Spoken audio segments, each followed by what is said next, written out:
Welcome to Penrose Learning, where we make understanding easy. You start by making a full backup. Do not skip it. Once done, locate the lava source coordinates and note any safe mode marker or flag so you know the containment boundaries.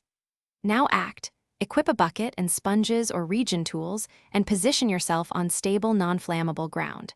You will remove flowing lava first, so scoop or drain the moving streams into buckets while preserving bedrock bases, which prevents accidental reflow. Once flowing lava is reduced, focus on source blocks. Work from the highest source downwards to prevent new flow.